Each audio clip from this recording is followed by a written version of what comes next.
what is priesthood? I don't know if there's a more difficult question in the church today. You can speak with authority because the Lord has placed authority upon you, but you're given divine authority to do the work of God, and that will be binding for the salvation of the human family. That's a huge thing, right? And something that should be shouted from the rooftops. We're going to do something that's never been done before. Does the oath and covenant of the priesthood apply to women? Priesthood is not synonymous with manhood. It seems pretty clear that we're talking about this eternal family sealing and the network of men and women into the eternal holy order of God. A salvational system that doesn't include women, that doesn't put them to work, and doesn't offer them the same blessings is really not complete. That's why we have a Church of Jesus Christ in the latter days. Welcome back to part 2 of this week's discussion about Doctrine and Covenants 84. Casey, in our first video, we talked about the context and the content of section 84, which was a lot. That's 120 verses long. And so we figured we ought to break this up into 2 parts. So here in part 2, we want to cover the controversies and the consequences of section 84. So, you ready to jump into controversies? Let's tackle it.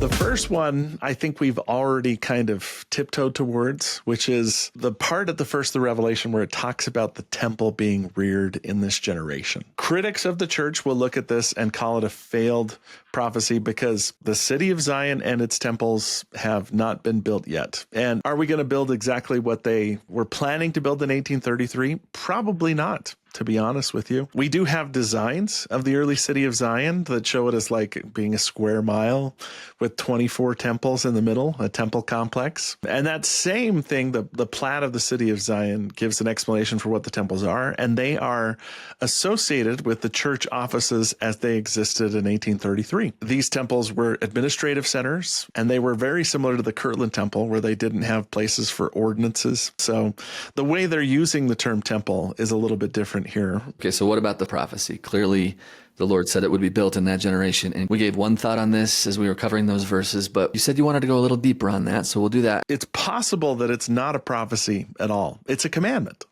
And there's a difference between a prophecy and a commandment. When a commandment is not kept, that doesn't invalidate the commandment. So, for instance, when the Lord said, "Thou shalt not bear false witness against thy neighbor," that's one of the 10 commandments. If a person doesn't keep the commandment, it doesn't mean that the Lord was wrong.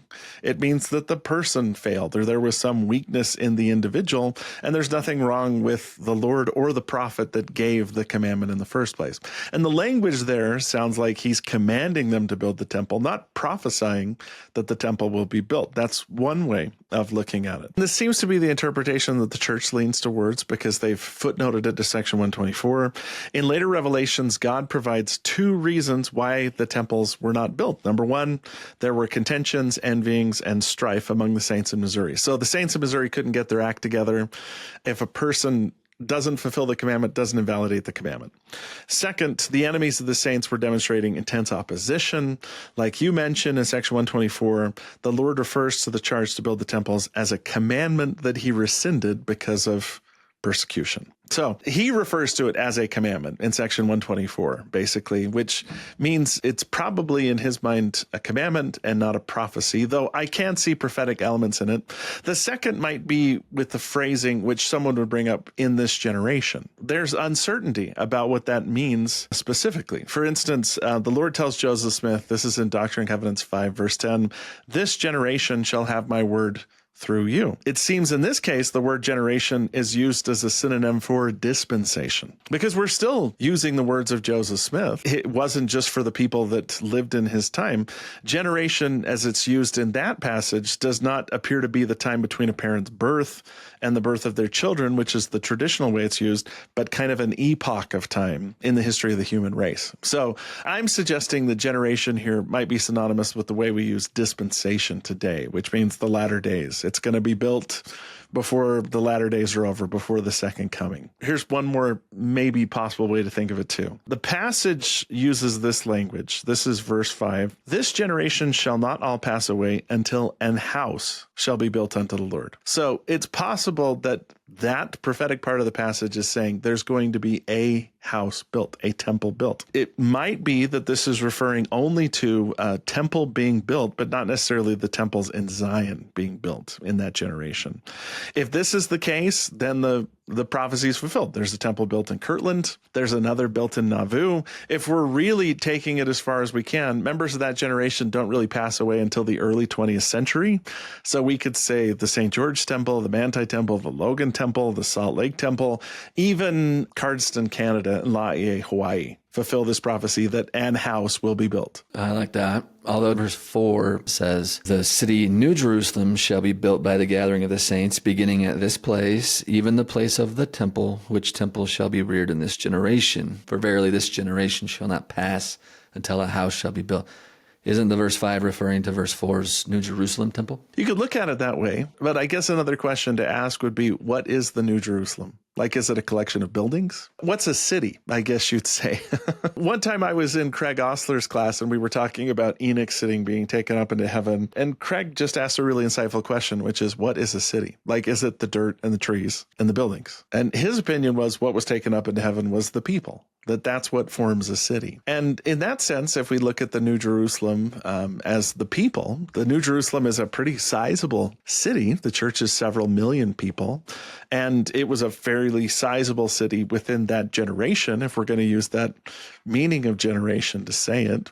And the New Jerusalem being reared might have different dimensions to it than just, we're going to build these buildings and we're going to build this city that happens. So I'm open to all those ideas and interpretations. And I think each one gives us the idea that, hey, there's plenty of wiggle room here for the New Jerusalem to be built. I think it's going to be built in Independence. But if it's built somewhere else, I'm okay with that too. It just seems like my reading of the Doctrine and Covenants is that there's something special about that spot. To build the New Jerusalem, that's where the city comes in, which can be really extrapolated, you're saying, to apply to all the gathering places of the saints. That could be the city of New Jerusalem. Yeah. I mean, does the Salt Lake Temple fulfill this prophecy? Yeah, in a lot of ways it does. If you're looking at it, the saints have to build an temple and city from that perspective. And commandments can be fulfilled in surprising ways too.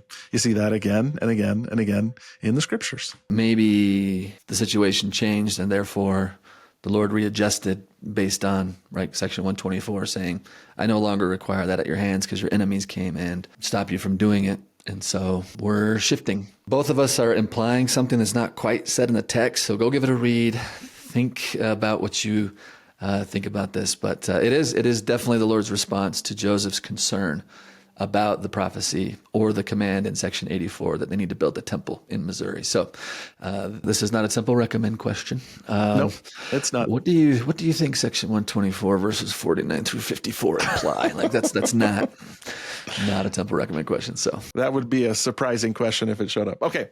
So what is priesthood? Take my words as food for thought. But as I look at the word priesthood, in the revelations of Joseph Smith and in his teachings about it. And then I look at how we use the word priesthood today. There appears to have been some metamorphosis with our use of this word and like what we say it means. For example, we're accustomed to speaking of priesthood in the church today as the power or authority of God delegated to man, right? It's like a power that a man holds. We even call them priesthood holders. But this definition actually developed shortly after the time of the prophet Joseph Smith, and it's not found in his own personal lexicon or in any of his revelations, like section 84 as being a key one, section 107, section 121, section 124. Like none of these revelations about priesthood define it like that. Instead, it's defined as like a holy order, like we saw today in section 84. It's a holy order. It's a group. It's a hood of priests. It's a hood of high priests, if it's the high priesthood, rather than something that somebody holds, right? It's a group that you belong to, and you're given certain authorization to do certain things according to the office that you hold. You can hold office in the priesthood, but you don't hold priesthood in this original understanding of priesthood as I'm reading it. Yeah. And it's clear in the church that has changed for sure. And it seems like that's part of the controversy too, right? Is the way Joseph Smith used priesthood is probably, and I'm agreeing with you on this, different than the way modern church leaders use priesthood and modern church members. This is the way Dallin H. Oaks uses it. He says, we're not accustomed to speaking of women having the authority of the priesthood in their church callings, but what other authority can it be when a woman, young or old, is set apart to preach the gospel gospel as a full-time missionary, she is given priesthood authority to perform a priesthood function. The same is true when a woman is set apart as an officer or teacher in a church organization under the direction of one who holds the keys of the priesthood. Whoever functions in an office or calling received from one who holds priesthood keys exercises priesthood authority in performing her or his assigned duty. So that clearly sounds like he's not talking about like an organization that you enter into, but that he's saying authority is granted to you.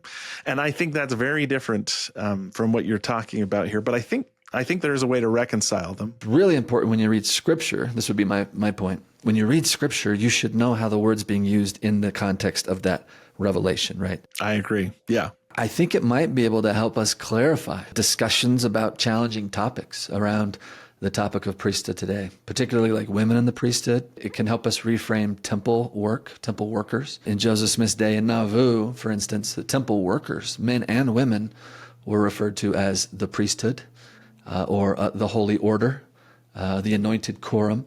This proto-temple worker group in Nauvoo of men and women referred to as the priesthood, I find really fascinating and interesting. So in Joseph Smith's day, we're going to have a couple definitions of priesthood, one of which is like just a holy order that men belong to within the church ecclesiastical structure in order to do church duties.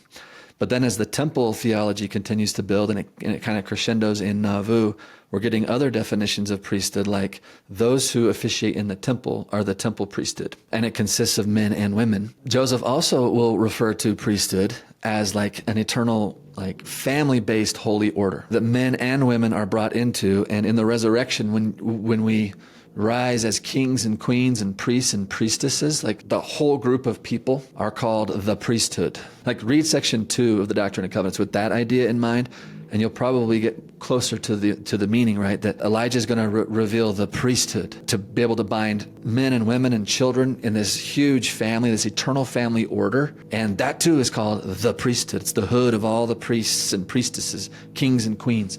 So it's just this really rich word in Joseph Smith's lexicon. It seems like the leaders of the church in our day have tried to answer the most pertinent question relating to this, which is women and priesthood, by using definition 2, by saying, well, women serve in the church and they serve with authority, and the only kind of authority that the church has is priesthood. So if priesthood is the authority of God, of course women have priesthood. Just like President Oak said, when a woman is set apart to preach the gospel, she's being given priesthood authority. When a woman is called to lead a church organization like the Relief Society, she's doing so with priesthood authority. But you're saying that the first definition works too, which I really like, actually, that if priesthood is this organization that a person's brought into, it's a holy sanctified order that women can enter into. And that makes a ton of sense out of things that Joseph Smith said in the Nauvoo period specifically, where he's talking to the Relief Society, for instance, and he says, I want to make you a kingdom of priests. You can see this right in the Relief Society minutes. And he's saying, I'm going to bring you into the holy order, but I'm going to do it through the temple. And then there's another discourse where he's talking about the Nauvoo temple, and he says something like, there's 3 grand orders of the priesthood. And he mentions the Melchizedek and the Aaronic, and then he says there's a 3rd order, and he uses this word, patriarchal priesthood, which today the word patriarchal or patriarchy is totally loaded. Barbara Gardner and Jonathan Stapley have both suggested alternate words, that it wasn't meaning men, it was meaning family, and that women were brought into that order of the priesthood too, but it happens through the temple. And that's one thing I've thought about, because I don't know if there's a more difficult question in the church today than the place of women, and do women have rights to leadership, and do women have right to the priesthood? And I think you can solve it using both definitions. The other thing that I've always thought is we could make the temple sort of is where everything is sort of explained. Like, it's not appropriate here in this setting to discuss the liturgy and the wording that's used in the temple, but there's so much there that's helpful. Like, my wife specifically had issues with this, but when she went to the temple and saw women performing ordinances with authority, it was like, oh, okay, I get it. Yeah, and one of my favorite quotes to kind of help clarify all of this in my mind was this quote from Elder Joseph Fielding Smith. And he gave this actually in a talk called Relief Society, an Aid to the Priesthood, referring to the priesthood as this group of men rather than as authority.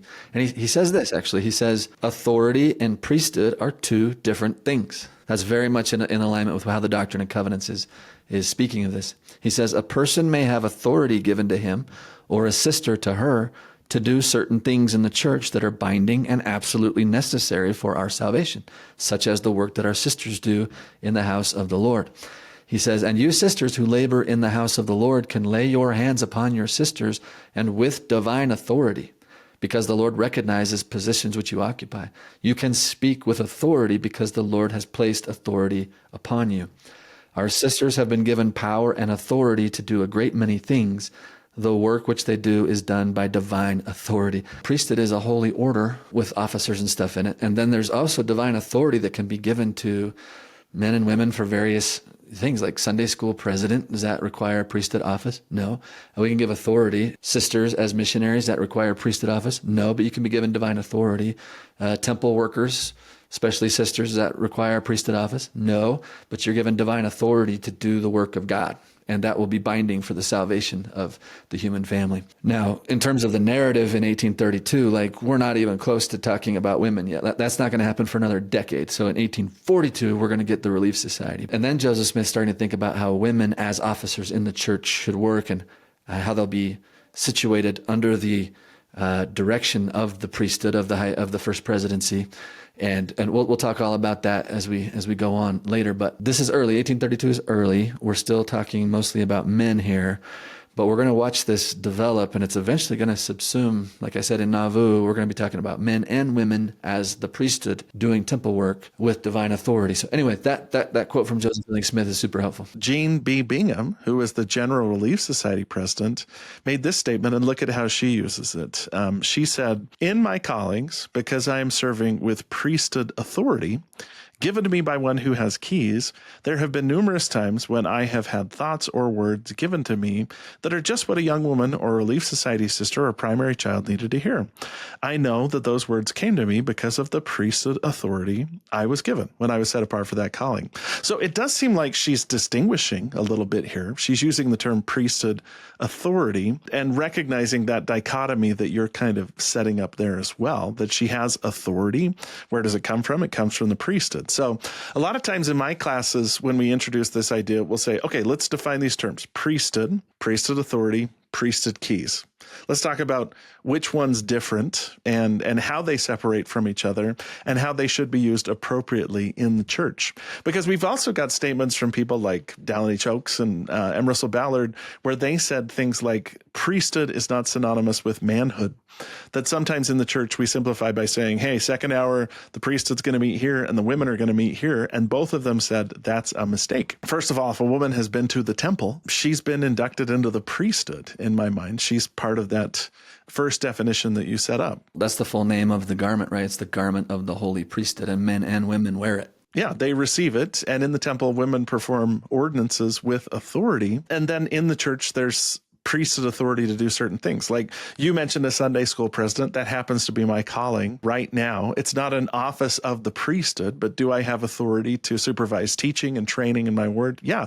What kind of authority? Comes from the priesthood, so it's priesthood authority. All the officers of the church have divine authority to do their thing. In the Restoration Proclamation, the leaders of the church made the narrative of priesthood restoration more complicated, by which I mean, typically when I was a missionary and we talk about priesthood restoration, we'd say John the Baptist restored the Aaronic priesthood and Peter, James, and John restored the Melchizedek priesthood.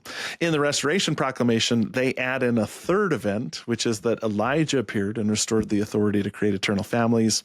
They add in the Kirtland Temple, making it 3 narratives. But I sort of wish that we would also add in a 4th event, which is to say, and during the Nauvoo period, women were inducted into the priesthood as well and given authority to perform ordinances, because so many people look at our church and just their narrative is women don't have the priesthood and women can't lead. And that's just not true, because we are cautious to talk about the temple, and rightly so. It's sacred. A lot of people don't understand why the temple is so important to us and how it fits into our narrative, especially for women. Like, let me bring up this quote. This is from President Nilsson. He said this in 2019. He was speaking to women. He said, if you are endowed, but not currently married to a man who bears the priesthood, and someone says to you, I'm sorry, you don't have the priesthood in your home, please understand that that statement is incorrect. You may not have a priesthood bearer in your home, but you have received and made sacred covenants with God in his temple. From those covenants flows an endowment of his priesthood power upon you. It's interesting, and we'll probably cover this more when we get to section 124 of the Doctrine and Covenants, but the only reason the Lord gives for building the Nauvoo temple is he says, we need to restore the fullness of the priesthood. That's 1841. Peter, James, and John have already happened. John the Baptist, Moses, Elias, Elijah's already happened. And so what more was there to bring back regarding priesthood? And from the teachings of Joseph, it seems pretty clear that we're talking about this eternal family sealing and the network of men and women into the eternal holy order of God. Priests, priestesses, kings, queens, united eternally. That's the fullness of the priesthood. Bookmark that. We'll talk more about that when we get to Nauvoo. But just know that this word priesthood is really rich, especially in these revelations of Joseph Smith and how he's using it and how he's learning about it and how he's teaching about it. And so just keep that in mind as you go through his revelations. That would be my advice. Just step back and say, am I imposing our modern way of talking about it into my reading, or am I really reading this in the context and the definitions that are given here right in the text? Love it. This has been so helpful to me. Let me go to one more controversy. And you and I brought this one up when we were prepping to teach this. It's common practice that when a man is ordained an elder, when he receives the Melchizedek priesthood or is inducted into the Melchizedek priesthood, the instructions are that the ecclesiastical leader who's interviewing him will read the oath and covenant of the priesthood in section 84 of the Doctrine and Covenants. Now, I think you and I solved this in real time as we were working on it, but does the oath and covenant of the priesthood apply to women? 1000%, yes. It sounds like it's a male thing because you're hearing sons of Moses and sons of Aaron, but then there's a subtle little shift here, right? Do you want to walk us through that? Yeah, so that picks up in verse 35, and we mentioned this kind of in passing as we were going through the text. So let's look at it carefully with this question in mind. Verse 34 talked about those who receive these two priesthoods, obtain these two priesthoods, and magnify their calling, become the sons of Moses and Aaron, seed of Abraham, church, kingdom, elect of God. I think in 1832 context, this is clearly talking about the male officers in the church. But then verse 35 happens. Okay, verse 35 happens. And also all they who receive this priesthood receive me. Okay, so that group, all they, now we're talking about a different group. Because then he defines what he means by priesthood. Verse 36, for he that receiveth my servants receiveth me. So that's a clarification. If you receive this priesthood, meaning this group of the sons of Moses and the sons of Aaron, if you receive that group called the priesthood, the hood of the priests, if you receive them, then you're receiving me. And when you receive me, you receive my Father and my Father's kingdom. Who does that apply to? Who is asked and invited to receive the servants of the Lord? Called here the priesthood. Well, that's men, that's women, that's the whole world. That's what the section goes on to talk about, right? Is take this to the whole world, men and women, and invite them to receive my servants, receive my ordinances, because if you receive that, then you receive me, and off we go. So yeah, I think verse 35, when it says all they, now we're shifting to a group of men and women. You made the comment that it's common practice to read this with a man before he's ordained to the Melchizedek priesthood, that we should probably read this with women before they go to the temple and are endowed. What are they about to do? They're about to, verse 19, they're about to receive the laws and rituals of the higher priesthood in order to get the power of godliness in their life, in order to prepare to see God, which will ritualize through the endowment, right? It's a ritual of preparation to actually see God. And we even sort of ritualize that at the veil, like we're going to go into God's presence, right? And so, yeah, what a perfect time to read the oath and covenant with men and women before they go into the temple and receive the next laws and rituals. So, yeah. 100%. I'd love for women to read the oath and covenant of the priesthood and realize that all the promises made here apply to them. Just a modern confirmation. This is an excerpt from a conversation that Jean Bingham, Sister Bingham, when she was Relief Society president, had with President Russell M. Nilsson. So this was back and forth. It was unscripted. But here's the transcript. President Nelson made reference specifically to Section 84, and he said, the oath and covenant of the priesthood means that God's made a promise, and he sets the conditions, and if you agree to keep them, you make a covenant. And then he also indicates, when you do what I say, you will receive the blessings. If you do not what I say, you have no promise. So it's clearly a two-way conversation, a covenant two-way. He makes the provision, and you accept them and keep those covenants and keep the blessings. And then Sister Bingham asked, so that is just as relevant to women as it is to men? President Nelson's answer was totally. Sister Bingham then asked clarifying question, all those priesthood blessings from the oath and covenant of the priesthood are enjoyed by both men and women? President Nelson's answer was exactly. So I think if you just read the text, you can get there. But it's nice to know that a modern prophet has also confirmed, yep, every blessing here is for both men and women. It's for all disciples of Christ. It's for everybody who's willing to enter into these covenants and receive the priesthood. And boy, I don't know if we acknowledge Jean Bingham enough.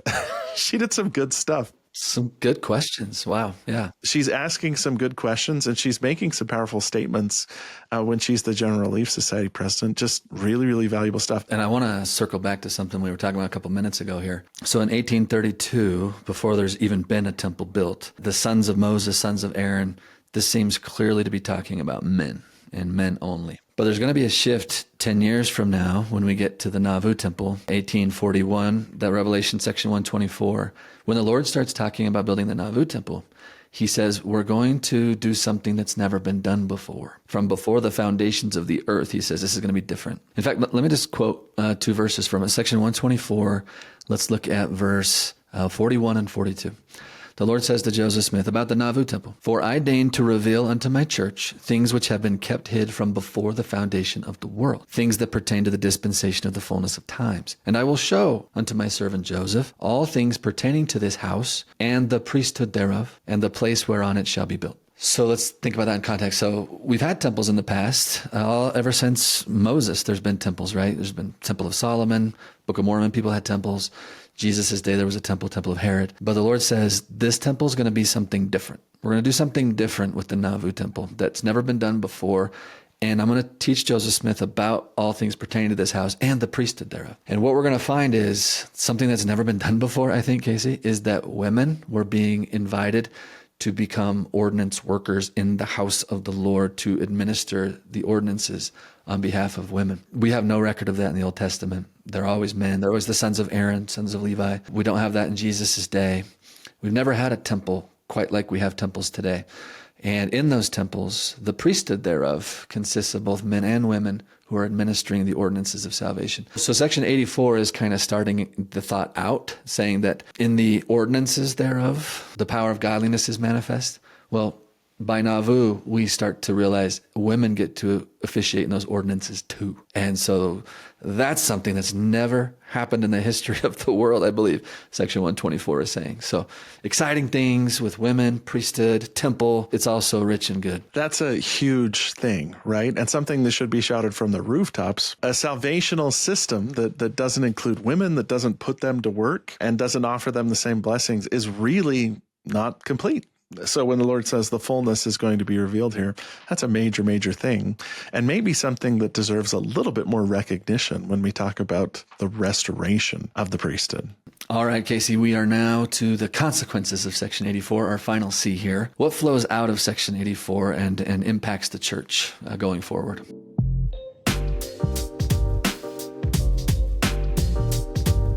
Yeah, let's try and summarize this big three-part revelation in the Doctrine and Covenants. First, let's go through the doctrinal peaks of the section using this priesthood lens. So we learn that there is a high or greater priesthood, that's talked about in verse 19, which is after the holiest order of God, that's verse 18. And that through the laws and rituals mediated by this priesthood, mankind can become sanctified and prepared to see the face of God the Father. So there's a higher priesthood priesthood that brings us into God's presence. That's a big deal. So what I'm hearing you say is there's some pretty significant theological takeaways from this in terms of higher priesthood. And we also learned that there is this thing called the lesser priesthood, verse 26, or an order of lesser priests, verse 111, which mediates the preparatory gospel of repentance and baptism and the remission of sins. And more doctrine here is we learn that all people who receive the Lord's priesthood servants by accepting the laws and rituals of both holy orders from under their hands receive Jesus. That's verse 35, 36, and 89. And then Jesus leads us to receive the Father and the Father's kingdom through a covenant from the Father that all he has will be given to them. This is called the oath and covenant which belongeth to the priesthood. Verse 39 says so. Again, a dense, beautiful little packed theological point about all mankind being invited to receive all that the Father has, mediated through this group called the priesthood. Right. The oath and covenant of the priesthood, one of the most impactful and important sections of any revelations given, and a great summary of the covenant God makes with men and women. It's the plan of salvation in a nutshell, right? It's a very succinct way of just saying, here's the deal, here's what I'm asking, and here's what you get to receive in return. And it is definitely a good deal for anybody that chooses to enter into it. Then the revelation continues, and we learn that all mankind are born with the capacity to come unto God and receive this covenant despite varying degrees of righteousness and wickedness, which leads us into Christ explaining why he sends his priesthood servants to preach the gospel of the kingdom to all the world unto those who have not yet received it. So here's the message. It's beautiful. It's wonderful. Now I need you to go out and share it with everybody that you possibly can, because it will help lift them and bring them to a higher, happier, and better state. And we learn from the very second verse of this revelation that this work of restoring and gathering the people of God by inviting them to receive the laws and rituals of both priesthoods is the very purpose for the existence of the church. That's why we have a Church of Jesus Christ in the latter days. So awesome. And all of this is somehow intimately connected with the temple that the Lord has commanded the saints to build at the epicenter of Zion. This is kind of the first breadcrumb on a long trail, like we said, is going to lead to Nauvoo. A lot of clarity about temples and what the Lord is up to. But this is, again, one of the very first in the stages of the development of temple doctrine. And wow, the ongoing impact that this revelation and subsequent revelations that build on this one have is pretty incalculable, because it affects people on both sides of the veil. We'll find out, billions of people. And so what a revelation. Yeah, so much to process, and yet such a simple message when you boil it down to, if you receive my servants, you receive me, you receive my Father, and then you receive all that my Father hath. It's like a 4-sentence summary of why it's called the good news, the gospel of Jesus Christ. Yeah, it's like all the theological pieces of the restoration that had been revealed up to this point are starting to come together into like a more cohesive picture of what God is up to, which again will continue to be clarified all the way up to and through Nauvoo. So more to come on this, but man, what a great place to start. Seriously, wonderful stuff. Well, Scott, it's been a pleasure, as always. Thanks for walking us through this. I learn a lot from you. It's always a joy. We'll see you next week.